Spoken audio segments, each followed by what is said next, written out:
हाँ बच्चों, जैसा कि हम लोग यूरोप में समाजवाद और रूसी क्रांति पढ़ रहे थे। पार्ट 1 में हमने देखा कि समाज 3 विचारधाराओं में बटा हुआ था और कार्ल मार्क्स का पूरे रूस पर अपना प्रभाव बन गया था और रूसी जनता उनके विचारों से जो थी बहुत ज़्यादा उद्वेलित थी और वहाँ की जनता के दिलो दिमाग पर समाजवाद घर बना बैठा था। उसी कड़ी में हम देखेंगे कि 1905 की क्रांति के समय का उथल पुथल वाला दौर, 1905 की जो क्रांति हुई उस समय जो वहाँ पर उथल पुथल हुआ उसका प्रदेश में हम करेंगे। रूस निरंकुश राजशाही के दौर से गुजर रहा था। 1904 का वर्ष मजदूरों के लिए अच्छा नहीं था। जब इन मजदूरों को नौकरी से निकाला गया तो इन्होंने आंदोलन छेड़ दिया, अर्थात नौकरी से निकाले जाने का इन्होंने अपने स्तर से विरोध करना शुरू कर दिया और हड़ताल पर चले गए। रविवार के दिन जार के महल के सामने पुलिस ने 100 से अधिक मजदूरों को मार डाला। इतिहास में इस घटना को खूनी रविवार की संज्ञा दी गई। बोर्ड परीक्षाओं में बहुविकल्पी में भी 1 नंबर के लिए, अति लघु में 2 नंबर के रूप में पूछा जाने वाला बहुत महत्वपूर्ण क्वेश्चन है। खूनी रविवार की घटना। जार के महल के सामने एकत्रित हड़ताली लोगों पर गोलियां चलाकर 100 या उससे अधिक लोगों को भून देना, और यह घटना चूंकि रविवार के दिन हुई थी इसलिए यह घटना इतिहास में खूनी रविवार की घटना के नाम से जानी जाती है।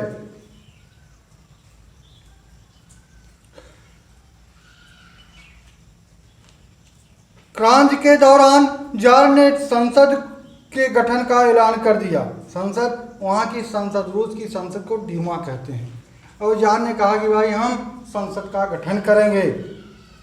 लेकिन जार ने 2 बार ड्यूमा या संसद को बर्खास्त कर दिया। वह सत्ता पर किसी का अंकुश नहीं चाहता था। तीसरी ड्यूमा ने रूढ़िवादियों का बोलबाला हो गया। क्रांतिकारियों और उदारवादियों को किनारे कर दिया गया। प्रथम विश्व युद्ध के दौरान रूसी साम्राज्य, अगला है आपका टॉपिक, प्रथम विश्व युद्ध के दौरान रूसी साम्राज्य, अर्थात प्रथम विश्व युद्ध के समय रूस राज्य जो था उसकी क्या स्थिति थी। प्रथम विश्व युद्ध के दौरान रूसी सेना विश्व की सबसे बड़ी सशस्त्र सेना थी। दुनिया में सबसे बड़ी सशस्त्र सेना रूस की सेना थी। सेना ने जार के प्रति निष्ठा बदलकर क्रांतिकारियों का समर्थन किया।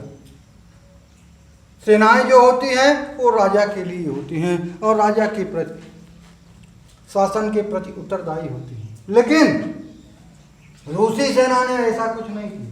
उसने अपनी निष्ठा बदल दिया और निष्ठा को बदलकर क्रांतिकारियों का साथ दिया।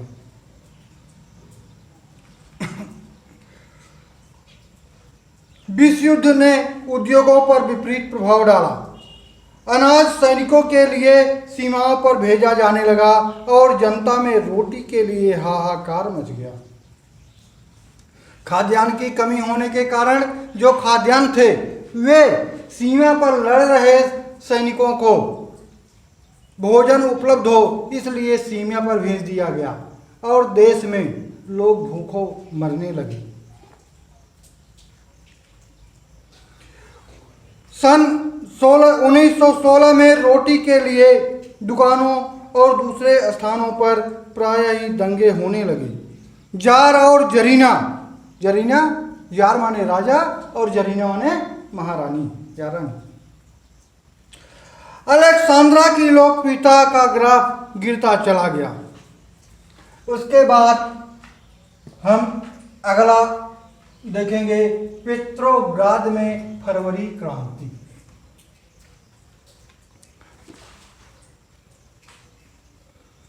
राजधानी पेट्रोग्राद में अमीर गरीब के बीच फासला बढ़ने लगा। मजदूरों में असंतोष व्याप हो गया। खाद्य वस्तुओं का अकाल पड़ चुका था। 22 फरवरी को फैक्ट्री मालिकों ने तालाबंदी कर दी और मजदूरों ने हड़ताल शुरू कर दी। कामगार महिलाओं ने बढ़ चढ़ कर हिस्सा लिया। 25 फरवरी 1917 को सरकार ने ड्यूमा को या संसद को भंग कर दिया। लोग सड़कों पर उतर आए, अर्थात बगावत कर दिए, खुली बगावत। सरकार ने नियंत्रण करने के लिए घुड़सवार सैनिक तैनात कर दिए, लेकिन सैनिकों ने गोली चलाने से मना कर दिया। उस भीड़ को नियंत्रित करने के लिए सरकार ने घुड़सवार सैनिकों को भेजा, लेकिन सैनिक जो थे वो आज भी देखें बेटा, जो सैनिक होते हैं हमारे आपके, पुलिस हमारे आपके घरों की होती है, हमारे आपके बीच के होते हैं। और सैनिकों ने हड़ताली भीड़ पर गोली चलाने से मना कर दिया और बगावत कर हड़ताली मजदूरों से मिल गए। इसी शाम को मजदूरों व सैनिकों ने सोवियत परिषद का गठन किया। सैन्य कमांडरों की सलाह मानकर जार माने राजा, राजगद्दी छोड़ दी। इस प्रकार सोवियत व ड्यूमा के नेताओं ने अंतरिम सरकार बना ली, मतलब कार्यवाहक सरकार जो कि कार्य कर सके। उसके बाद नेक्स्ट पॉइंट आता है आपका सोवियतों का गठन। सोवियतों का गठन पेट्रोग्राद सोवियत के ढंग पर ही अन्य शहरों में भी सोवियतों का गठन किया जाने लगा। बोल्शेविकों के द्वारा महायुद्ध का प्रारंभ से ही विरोध किया जा रहा था।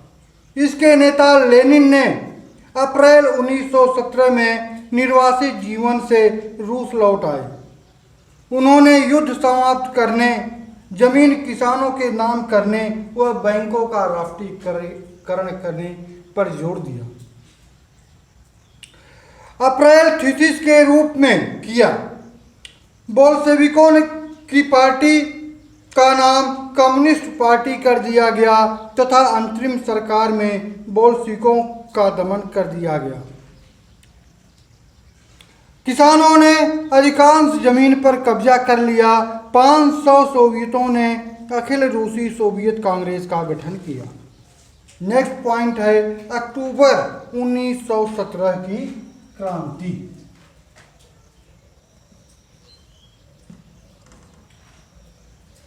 अक्टूबर 1917 की क्रांति। बोल्शेविकों और अंतरिम सरकार में दूरियां बढ़ती चली गई। ट्राटस्की के नेतृत्व में सैनिक क्रांतिकारी समिति का गठन किया गया। 24 अक्टूबर को विद्रोह शुरू हो गया। प्रधानमंत्री केरेंस्की के नेतृत्व में वफादार सैनिकों ने बोल्शेविकों के कार्यालयों को घेर लिया। जो भीड़ थी उनके बोल्शेविकों के जो कार्यालय था उसको घेर लिया। तुरंत ही पहले से तैयार क्रांतिकारी समिति ने भी अपने रणबांकुरों को आदेश जारी कर दिया। विंटर पेट्रोग्राद क्रांतिकारी समिति के नियंत्रण में था। अन्य नगरों में भी बगावत हो चुकी थी। दिसंबर तक मॉस्को पेट्रोग्राद के साथ ही पूरे इलाके में बोल्शेविकों ने अपना नियंत्रण स्थापित कर लिया। नेक्स्ट पॉइंट है आपका अक्टूबर 1917 के बाद के हालात। इसी कड़ी में अक्टूबर 1917 के बोल्शिविकों की पार्टी को रूसी कम्युनिस्ट पार्टी के रूप में बदल दिया गया। ये लोग निजी संपत्ति के खिलाफ थे।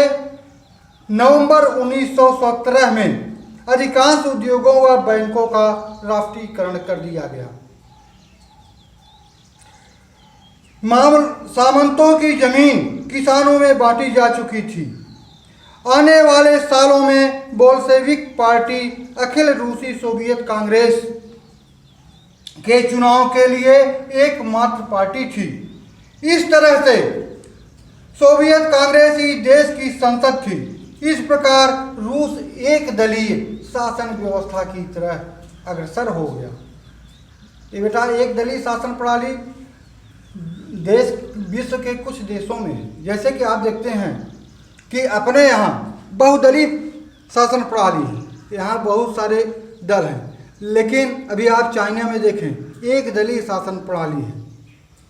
तो रूस भी इसके साथ ही एक दलीय शासन प्रणाली की तरफ अग्रसर हुआ, अर्थात वहाँ पर एक दलीय शासन व्यवस्था की शुरुआत हो गई।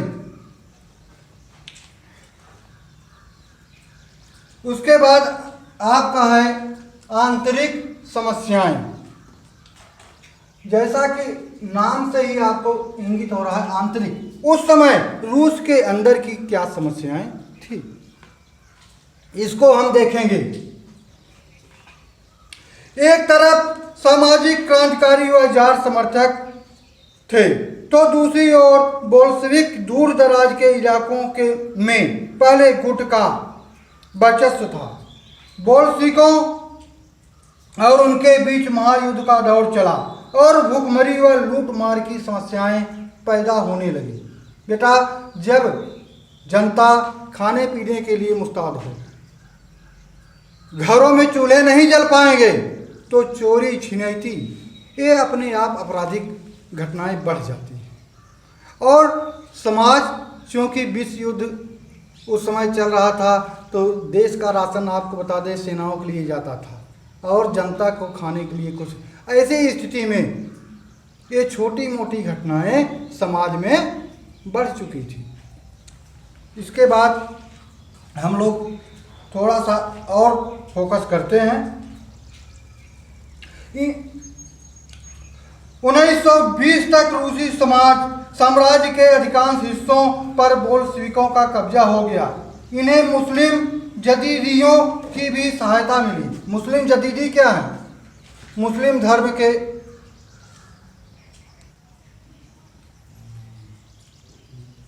कम्युनिस्ट विचार के साथ नाम पर बोल्शेविक ने राष्ट्रवादियों की बड़ी संख्या में कत्लेआम कर दिया। भिन्न भिन्न राष्ट्रीयता वाले रूसी लोगों को विश्वास जीतने में यह पार्टी विफल रही। यह पार्टी लोगों का विश्वास अपने में जीत न सकी। इसके बाद आपका है कम्युनिस्ट मैनिफेस्टो का लागू करना। अब देखें, जैसे आप लोग देखते हैं कि हमारे यहाँ प्रायः जब चुनाव आता है तो चुनाव के काल में सभी पार्टियां अपने अपने मैनिफेस्टो या चुनाव घोषणा पत्र आप कहते हैं उसको जनता के बीच में लाते हैं, अपने विचारों को बताते हैं और उनको अपनी तरफ मतदान करने के लिए आकर्षित करते हैं। चुनाव मैनिफेस्टो जो है वह कम्युनिस्ट भी जनता को रिझाने के लिए, उनका मत प्राप्त करने के उद्देश्य से, उनका विश्वास प्राप्त करने के उद्देश्य से जो बनाए थे, उनको जब सत्ता मिली तो लागू करने का वक्त आ गया। जैसे कि कभी कभी हमारे यहाँ भी होता है कि भाई आपने अपने चुनाव घोषणा पत्र में वादा किया था, आपने वादा पूरा नहीं किया, या कितने वादे किए थे, कितने पूरा हुए, कितने नहीं हुए। इसी तरह से कम्युनिस्टों का जो मैनिफेस्टो था उसको लागू करने की बात को देखते हैं। बोल्शेविक सरकार ने उद्योगों और बैंकों के राष्ट्रीयकरण की प्रक्रिया को जारी रखा। खेती का भी समाजीकरण कर दिया गया। 5 वर्षों के लिए सरकार के लक्ष्य निर्धारित किए जाने लगे। देखो बेटा, आज हमारे यहाँ भी 5 वर्षीय योजनाएं हैं। ऐसी योजना जो आगामी 5 वर्षों को ध्यान में रख करके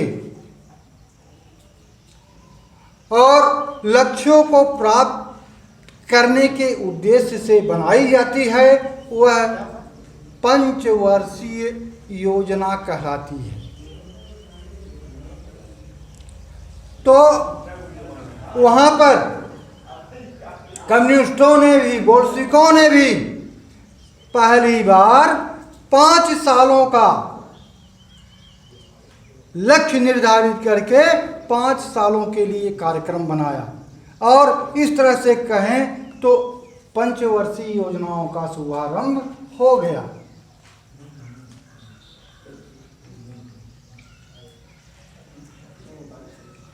इससे आर्थिक विकास को गति मिली। बड़े बड़े शहरों का निर्माण होने लगा। विश्वविद्यालयों की स्थापना की गई। महिला कामगारों और उनके बच्चों के लिए सुविधाएं जुटाई जाने लगी। छोटे बच्चों के लिए बालवाड़ियां खोल दी गई। बालवाड़ी जैसे आप लोग आज देखते हैं आंगनवाड़ी, तो आंगनवाड़ी का मुख्य कार्य होता है 3 साल या प्री प्राइमरी, बच्चों को प्राइमरी में जाने के लिए तैयार करना, अर्थात जो कामकाजी महिलाएं हैं उनको छोटे बच्चों की देखभाल करना, जिसमें उनके शिक्षा, स्वास्थ्य और पालन पोषण की सभी सुविधाएं मौजूद रहती। तो उस समय बोल्शेविकों ने भी बच्चों की देखरेख के लिए बालवाड़ियों का व्यवस्था किया।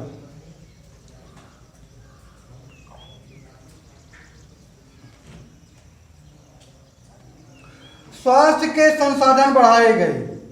मजदूरों के लिए रिहायशी मकानों का निर्माण किया गया। लेकिन कम्युनिस्ट मैनिफेस्टो को पूरी तरह से लागू करना संभव नहीं था, क्योंकि प्राकृतिक संसाधन और सरकारी मशीनरी दोनों की ही मात्रा सीमित थी। तमाम कार्य करने के बावजूद भी कम्युनिस्ट मैनिफेस्टो लागू करना संभव नहीं था, क्योंकि वादा के अनुसार उतनी सरकारी मशीनरी और संसाधन उपलब्ध नहीं थे जितने की डिमांड थी। अब नेक्स्ट हम पढ़ेंगे स्टालिन युग में प्रवेश। अगला पॉइंट है स्टालिन युग में प्रवेश। लेनिन के बाद सत्ता के सूत्रधार स्टालिन बने सर्वे सर्वा या उसके अगुआ। जिस प्रकार से किसी कार्य को करने के लिए एक नायक होता है, तो इसमें स्टालिन युग का सत्ता की जो चाबी थी वह स्टालिन के हाथों में आ गई।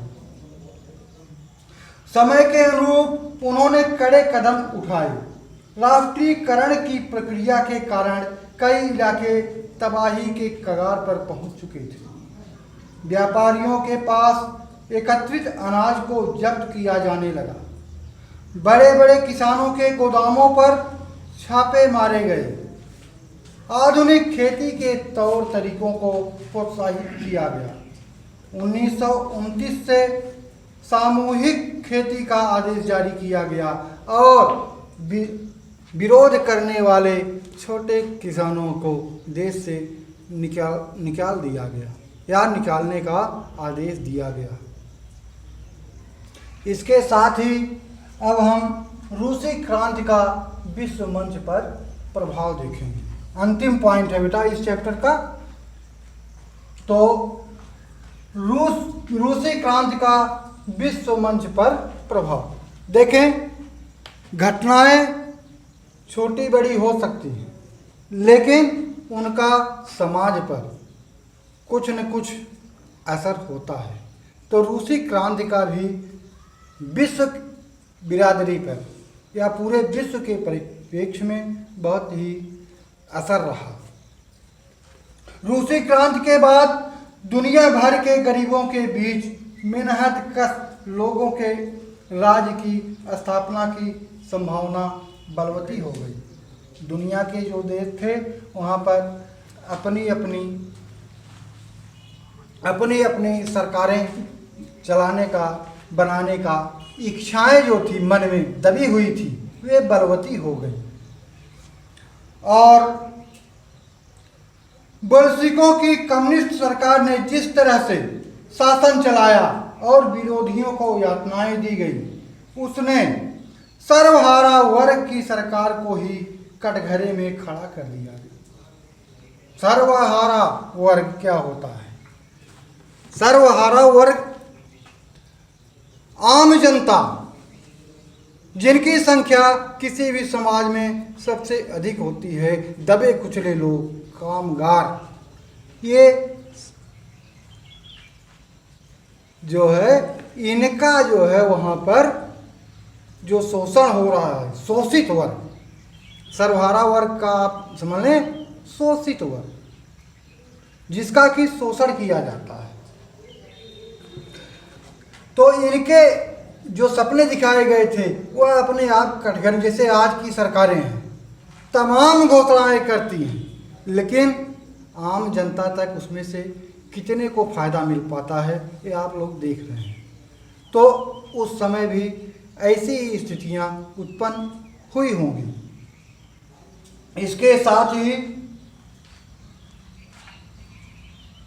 विश्व मंच पर आशा की किरण अवश्य जगी। विश्व के अनेक देशों में कम्युनिस्ट पार्टियों का गठन किया गया। कुछ देशों में तो सत्ता सूत्र भी कम्युनिस्ट पार्टी के ने प्राप्त कर लिए। देखें, कम्युनिस्ट पार्टी बनी, उसके विचारों से लोग उद्वेलित हुए। कुछ देशों में तो इतना ज़्यादा सफलता मिली कि सत्ता की चाबी, जैसे आप देखें जातिवाद, धर्म के नाम पे वोट सब प्राप्त करते हैं, तो उस समय कम्युनिस्टों ने जो किया उसके फलस्वरूप कहीं कहीं उनको सत्ता की चाबी मिलने का अर्थ है उनको जन समर्थन मिला।